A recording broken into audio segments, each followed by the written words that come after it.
कथा प्रसंग।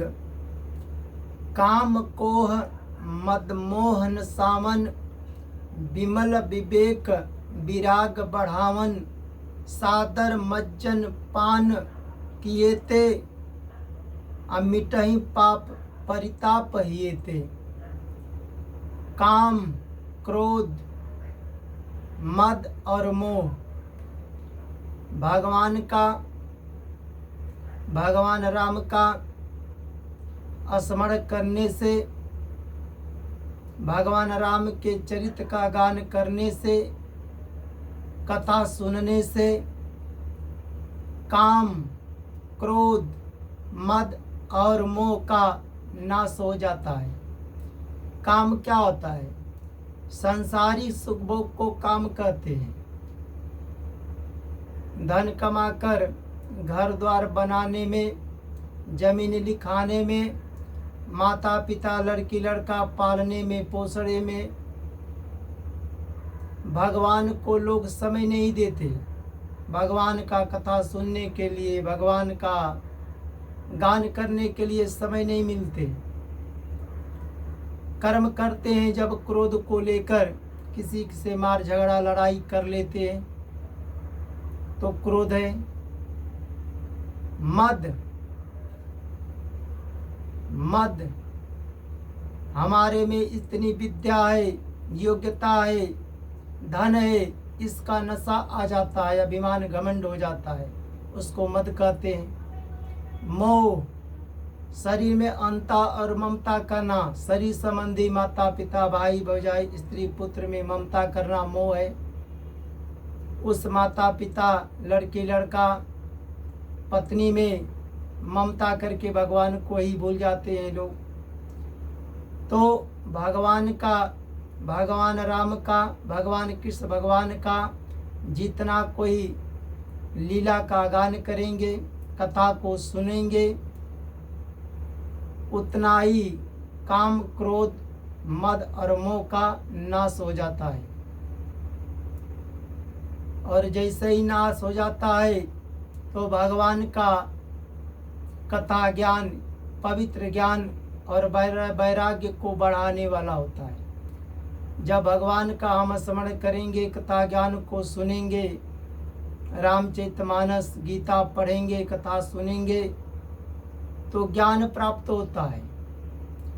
जब पवित्र ज्ञान प्राप्त होगा तभी सत्य सत्य का ज्ञान होता है। जब सत्य सत्य का ज्ञान होगा तभी असत्य को हटाकर सत्य का पालन करेंगे।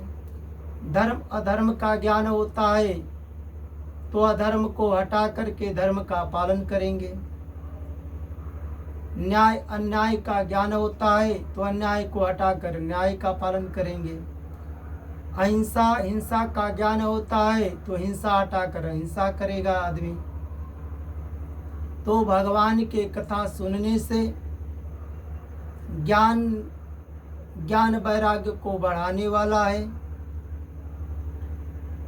भगवान में प्रेम करने से, भगवान का प्रेम पूर्वक पान करने से, कथा को प्रेम पूर्वक सुनने से उस व्यक्ति के अंदर संपूर्ण पाप ताप का नाश हो जाता है। जिन एहि बारी न मानस धोए, ते कायर कलिकाल बिगोए। त्रिसित निरखिर बिकर भव बारी, फिर यही मृगजिमी जीव दुखारी। यह जानकर भी जो इस जल से, भगवान के जल से अपने मन को स्वच्छ नहीं किया, वह कायर पुरुष को मानो या कलिकाल ने बिगाड़ दिया हो। उस कायर मनुष्य को मानो कलिकाल ने बिगाड़ दिया हो। इसको छोड़कर भगवान का, राम का, कृष्ण भगवान के कथा को, चैत्र लीला को छोड़कर जो दूसरे प्रसंग में पढ़ते हैं, विषय शोक, विषय भोग में पढ़कर भगवान के कथा से दूर हो जाते हैं।